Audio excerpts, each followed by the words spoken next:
갑자기 핑 도는 느낌. 한 번쯤 경험해 보신 적 있으실 거예요. 자리에서 일어나려는데 눈앞이 살짝 흔들리거나 고개를 돌렸을 때 주변이 빙글 도는 것 같은 느낌. 아니면 아무것도 안 했는데 갑자기 몸이 휘청하는 느낌. 많은 분들이 이럴 때 이렇게 생각하십니다. 별거 아니겠지. 나이 들면 다 이런 거 아닌가? 오늘 좀 피곤했나 보다. 그리고 그냥 지나치시는 경우가 많아요. 어지럼증은 아주 흔한 증상입니다. 실제로 60대 이상에서 병원을 찾는 가장 흔한 이유 중 하나예요. 그래서 오히려 더 쉽게 넘어가게 됩니다. 흔하다는 게 가볍다는 뜻은 아닌데도요. 어지럼증의 원인은 하나가 아닙니다.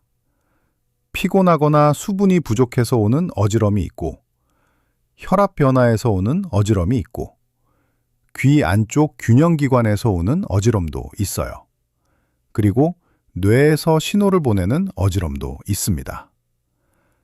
원인마다 느낌이 다르고 대처 방법도 다르고 위험도도 전혀 다릅니다. 중요한 건 그 차이를 아는 겁니다. 괜찮은 어지럼을 매번 걱정할 필요는 없어요. 하지만 확인이 필요한 어지럼을 그냥 넘기면 안 됩니다. 오늘은 어지럼증을 4가지로 나눠서 이야기해 보려고 합니다. 어떤 어지럼은 쉬면 괜찮고, 어떤 어지럼은 치료가 필요하고, 어떤 어지럼은 즉시 병원을 가야 하는지 그 기준을 드릴게요. 지금 내 어지럼이 어디에 해당하는지 들으시면서 천천히 점검해 보시면 좋겠습니다. 저는 시니어 전문 건강 코치 이도현입니다. 어지럼증을 오래 방치했다가 뒤늦게 원인을 찾은 분들을 여럿 봤습니다. 대부분 이게 그런 신호인 줄 몰랐다고 하십니다. 오늘 말씀드리는 기준이 그 차이를 아는데 도움이 되었으면 합니다. 이런 건강 정보가 도움이 되신다면 좋아요와 구독 눌러주세요. 구독해두시면 다음 영상도 바로 받아보실 수 있습니다. 첫 번째는 피로와 탈수에서 오는 일시적인 어지럼입니다. 어지럼증 중 가장 흔한 경우예요. 잠을 못 잔 날, 물을 많이 못 드신 날, 더운 곳에 오래 계셨을 때, 밥을 제때 못 드셨을 때 나타나는 어지럼입니다. 왜 이런 일이 생기는 걸까요? 우리 뇌는 혈액을 통해 산소와 영양을 공급받습니다. 그런데 수분이 부족하거나 피로가 쌓이면 뇌로 가는 혈액의 흐름이 일시적으로 줄어들 수 있어요. 그 순간 뇌가 잠깐 부족함을 느끼면서 어지럼이 나타나는 겁니다. 2단계의 어지럼은 몇 가지 특징이 있습니다. 앉거나 누우면 금방 나아집니다. 물을 한 잔 마시거나 잠깐 눈을 감고 쉬면 대부분 가라앉아요. 어지럼이 심하게 빙글빙글 도는 느낌보다는 머리가 띵하거나 눈앞이 살짝 흔들리는 정도예요. 그리고 원인이 되는 상황, 즉 더운 날이나 식사를 거른 날처럼 특정 상황과 연결이 됩니다. 2단계의 어지럼은 생활 습관을 조금만 바꿔도 충분히 달라집니다. 수분 섭취가 가장 중요합니다. 어지럼을 느끼기 전에 이미 몸은 수분이 부족한 상태예요. 갈증이 느껴질 때는 이미 늦은 겁니다. 하루 6잔에서 8잔 정도의 물을 꾸준히 나눠서 드시는 게 좋습니다. 여름철이나 더운 환경에 있다면 조금 더 드셔야 해요. 식사도 빠뜨리지 마세요. 혈당이 갑자기 떨어지면 어지럼이 올 수 있어요. 끼니를 거르거나 식사 시간이 불규칙하면 어지럼이 반복될 수 있습니다. 식사를 제때 드시고 식사 사이에 너무 오래 공복 상태가 되지 않도록 가벼운 간식을 드시는 것도 방법이에요. 충분한 수면도 빼놓을 수 없습니다. 수면이 부족하면 뇌 회복이 덜 된 상태로 하루를 시작하게 됩니다. 밤에 7시간에서 8시간 정도 주무시는 게 어지럼 예방에도 도움이 됩니다. 이런 패턴을 보신 분들이 계셨어요. 더운 여름날 밭일을 하고 나서 집에 돌아오니 눈앞이 갑자기 흔들리면서 주저앉았다는 분. 아침을 거르고 오전 내내 걸어다니다가 핑 돌면서 벽을 잡았다는 분. 잠을 이틀 제대로 못 잔 뒤에 계속 머리가 띵하고 거리면서 흔들리는 느낌이 들었다는 분. 이런 경우는 대부분 쉬고 수분을 보충하면 나아졌습니다. 약을 드시고 계신 분들도 확인이 필요합니다.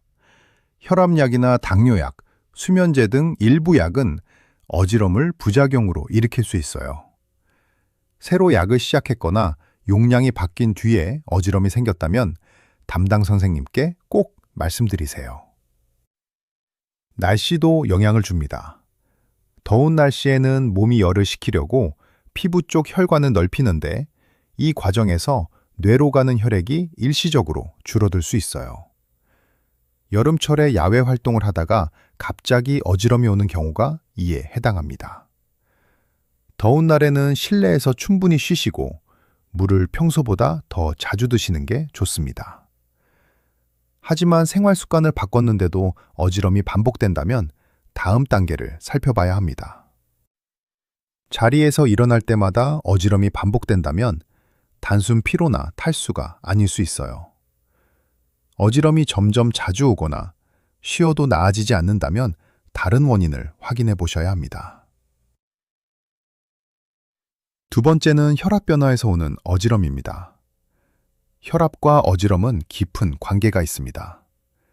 특히 자리에서 일어날 때 어지럼을 자주 느끼신다면 혈압 쪽을 살펴봐야 합니다. 우리 몸은 자세가 바뀔 때 혈압을 조절해서 뇌로 가는 혈액량을 일정하게 유지하려고 합니다. 그런데 이 조절 기능이 제대로 작동하지 않으면 앉거나 누워 있다가 일어서는 순간 뇌로 가는 혈액이 갑자기 줄어들면서 어지럼이 생겨요. 이걸 기립성 저혈압이라고 부릅니다. 나이가 들면 이 혈압 조절 기능이 조금씩 느려집니다. 그래서 시니어분들에게 특히 자주 나타나는 어지럼이에요. 2단계의 어지럼은 첫 번째와 다른 특징이 있습니다. 자리에서 일어나는 순간 또는 일어선 직후 30초에서 1분 사이에 어지럼이 가장 심합니다. 잠깐 앉거나 다시 누우면 어지럼이 빠르게 가라앉아요. 눈앞이 캄캄해지거나 순간적으로 아무것도 안 보이는 느낌이 드는 경우도 있습니다. 아침에 처음 일어날 때 또는 화장실에 갔다 나올 때처럼 갑자기 자세가 바뀌는 상황에서 반복됩니다. 고혈압 약을 드시는 분들은 특히 주의가 필요합니다. 혈압을 낮추는 약이 너무 강하게 작용하면 일어설 때 혈압이 지나치게 떨어져서 어지럼이 생길 수 있거든요. 이뇨제나 일부 전립선 약도 같은 이유로 어지럼을 일으킬 수 있어요. 이 단계에서 생활 관리가 중요합니다. 자리에서 일어날 때 천천히 일어나세요. 누운 상태에서 바로 일어나지 말고 먼저 옆으로 돌아 누운 뒤 앉고 잠깐 앉아서 안정된 느낌이 들면 그때 일어서는 게 좋습니다. 이 과정을 30초에서 1분 정도 여유 있게 하시면 어지럼이 많이 줄어듭니다. 아침에 일어나기 전 누운 채로 발목을 위아래로 10번에서 15번 정도 움직여주세요. 다리 쪽에 있는 혈액을 먼저 심장 쪽으로 올려준 뒤에 일어나는 거예요. 이 간단한 동작이 기립성 어지럼 예방에 꽤 도움이 됩니다. 물도 충분히 드셔야 합니다. 수분이 부족하면 혈압이 더 쉽게 떨어져요. 특히 아침에 일어나서 물 한 잔을 먼저 드시는 게 좋습니다. 한 분의 사례를 들려드릴게요. 65세 김복화님은 고혈압으로 약을 드신 지 2년이 됐습니다. 처음에는 아무 문제가 없었는데 어느 날부터 아침에 침대에서 일어날 때마다 눈앞이 캄캄해지면서 순간적으로 아무것도 안 보이는 느낌이 들기 시작했어요. 처음에는 잠이 덜 깬 탓이라고 생각하셨죠. 몇 주가 지나도 반복되자 조심스럽긴 했지만 일어나기 전에 잠깐 기다리면 괜찮아져서 그냥 두셨습니다. 그러다 어느 아침 화장실을 가려고 일어서다가 어지럼이 너무 심해서 그만 넘어지고 말았어요. 다행히 큰 부상은 없었지만 그제야 병원을 찾으셨습니다. 혈압 측정을 해보니 누웠을 때와 일어섰을 때 혈압 차이가 너무 컸고 복용 중이던 혈압약의 용량이 조금 과했던 게 원인이었습니다. 담당 선생님이 약 용량을 조정해 주셨고 일어나는 방법도 바꾸셨더니 이후로는 어지럼이 거의 없어졌습니다. 하지만 넘어졌을 때 허리를 살짝 다쳐서 한동안 불편하게 지내셨어요. 약 때문인 줄은 전혀 몰랐다고 하셨습니다. 기립성 저혈압과 비슷한 어지럼을 일으키는 또 다른 경우가 있습니다. 식사 후 어지럼이 반복된다면 식후 저혈압을 생각해 볼 수 있어요. 밥을 먹고 나면 소화를 위해 위장 쪽으로 혈액이 많이 몰립니다. 이때 뇌로 가는 혈액이 일시적으로 줄어들면서 어지럼이 오는 거예요. 특히 식사 후 30분에서 50분 사이에 어지럼이 자주 온다면 이 경우를 의심해 볼 수 있습니다. 식사량을 줄이고 자주 드시거나 식사 후 바로 눕지 않고 잠깐 앉아서 쉬시는 게 도움이 됩니다. 자율신경계 기능이 떨어진 분들도 혈압 조절이 잘 안 됩니다. 당뇨를 오래 앓으신 분들이나 파킨슨병이 있는 분들은 자율신경계 기능에 영향이 올 수 있어서 혈압 조절이 더 어려워지는 경우가 있어요. 이런 분들은 기립성 어지럼이 더 자주, 더 심하게 나타날 수 있습니다. 이 단계에서 확인이 필요할 신호들이 있어요. 자리에서 일어날 때마다 어지럼이 반복되고 일상생활이 불편하다면 혈압 변화를 확인해 보셔야 합니다. 복용 중인 약이 있다면 어지럼이 시작된 시점과 약을 시작하거나 바꾼 시점이 겹치는지 확인해 보세요. 어지럼과 함께 실신할 것 같은 느낌이 든다면 지체하지 말고 병원을 가셔야 합니다. 실제로 넘어지기 전에 원인을 파악하는 게 중요합니다. 세 번째는 귀 안쪽 균형기관에서 오는 어지럼입니다.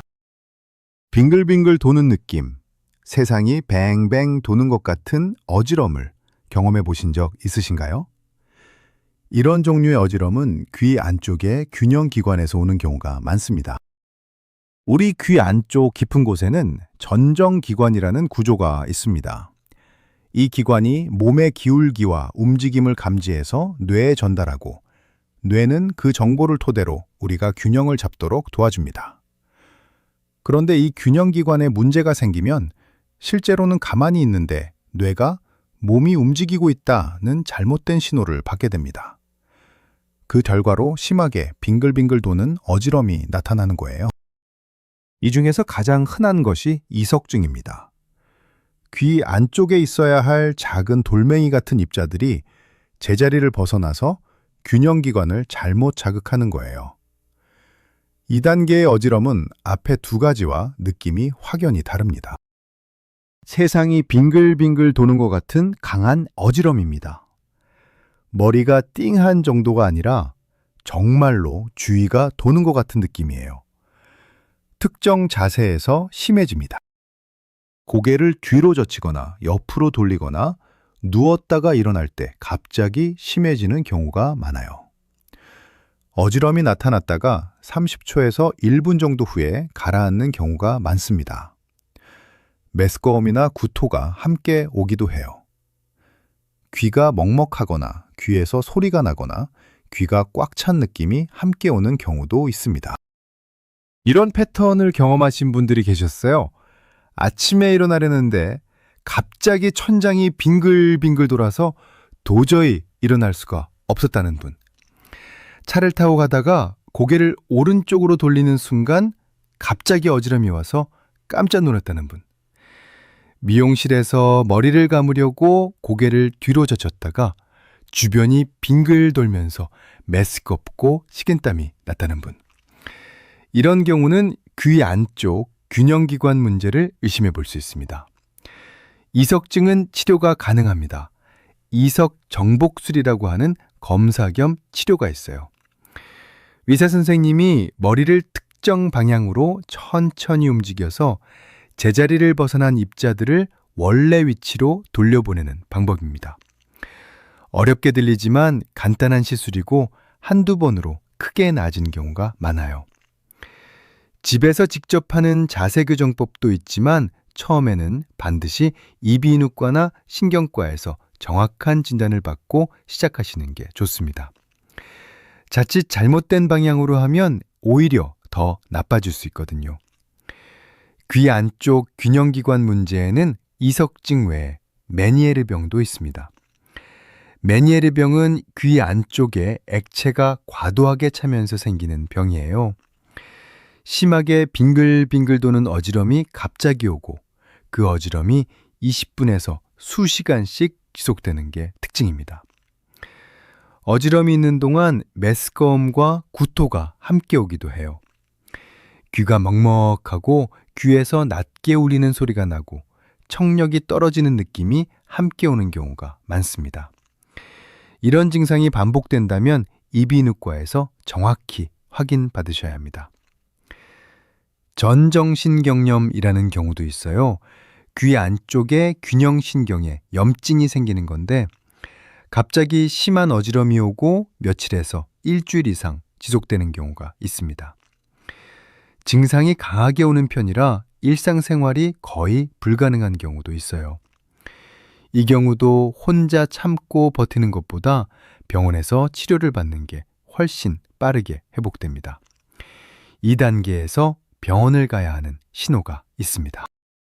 빙글빙글 도는 어지럼이 처음 생겼다면 이비인후과나 신경과에서 확인받으시는 게 좋습니다. 어지럼과 함께 귀에서 소리가 나거나 청력이 떨어지는 느낌이 있다면 더 적극적으로 확인해야 해요. 어지럼이 반복되는데 나아지지 않거나 어지럼이 올 때마다 점점 더 심해진다면 단순 이석증이 아닐 수 있습니다. 그리고 귀에서 오는 어지럼인지 뇌에서 오는 어지럼인지는 증상만으로는 구분하기 어려운 경우가 있어서 전문의의 판단이 중요합니다. 네 번째는 지체 없이 확인해야 하는 어지럼입니다. 이 단계는 앞의 세 단계와 전혀 다릅니다. 며칠 지켜보거나 생활 습관을 바꿔볼 단계가 아니에요. 바로 확인이 필요한 어지럼입니다. 뇌는 우리 몸의 균형과 움직임을 총괄하는 곳입니다. 뇌로 가는 혈액이 막히거나 줄어들면 균형 감각이 갑자기 무너지면서 어지럼이 올 수 있어요. 이 어지럼은 뇌졸중의 초기 신호일 수 있습니다. 뇌졸중은 뇌 혈관이 막히거나 터지면서 생기는 병입니다. 초기에 빠르게 치료받으면 후유증을 크게 줄일 수 있지만 늦어질수록 손상이 커집니다. 그래서 신호를 알아채는 것이 매우 중요합니다. 이 단계에서 나타나는 신호들을 반드시 알아두세요. 갑자기 심한 어지럼이 옵니다. 기존에 느끼던 어지럼과 달리 갑작스럽고 매우 강하게 옵니다. 이전에 경험해 본 적 없는 아주 심한 두통이 갑자기 함께 오기도 해요. 어지럼과 함께 다른 신호가 동시에 온다면 더 주의해야 합니다. 한쪽 팔이나 다리에 힘이 빠지거나 감각이 이상해집니다. 말이 잘 안 나오거나 어눌해지거나 상대방의 말이 갑자기 이해가 잘 안 되는 경우도 있어요. 걸으려는데 한쪽으로 자꾸 쏠리거나 똑바로 걷기가 어렵고 갑자기 한쪽 눈이 잘 안 보이거나 시야 일부가 사라지는 느낌이 드는 경우도 있습니다. 이 중 하나라도 해당된다면 즉시 119에 연락하거나 응급실로 가셔야 합니다. 실제로 이런 분이 계셨어요. 72세 이석환님은 오후에 텔레비전을 보다가 갑자기 어지럼이 왔습니다. 전에도 어지럼이 온 적이 있었기 때문에 처음에는 대수롭지 않게 생각하셨어요. 눕고 기다리면 낫겠지 싶었죠.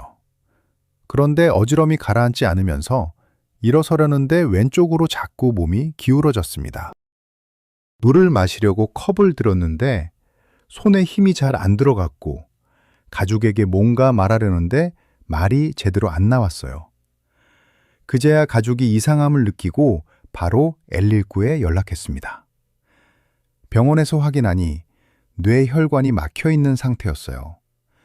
다행히 빠르게 도착해서 혈관을 여는 치료를 받을 수 있었고 큰 후유증 없이 회복하셨습니다. 담당 선생님이 이렇게 말씀하셨대요. 1시간만 늦었으면 결과가 달랐을 겁니다. 뇌 혈관 문제로 인한 어지럼은 아주 짧게 왔다가 사라지는 경우도 있습니다. 잠깐 어지럽고 말이 잘 안 나왔다가 5분에서 10분 후에 완전히 정상으로 돌아오는 경우예요. 이걸 일과성 허혈 발작이라고 합니다. 증상이 사라졌다고 해서 지나치면 안 됩니다. 이런 일이 있었다면 반드시 그날 병원을 가야 해요. 이것은 본격적인 뇌졸중의 경고 신호일 수 있습니다. 어지럼이 갑자기 왔을 때 뇌 문제인지 아닌지 빠르게 확인하는 방법이 있어요. 팔을 앞으로 뻗어서 두 팔을 나란히 유지할 수 있는지 확인합니다. 한쪽 팔이 아래로 처지면 이상 신호예요. 환하게 웃어보세요. 웃을 때 얼굴 한쪽만 올라가거나 한쪽이 처지면 확인이 필요합니다. 간단한 문장을 말해보세요. 나는 오늘 밥을 먹었습니다. 처럼요. 말이 어눌하거나 엉키면 즉시 병원을 가야 합니다.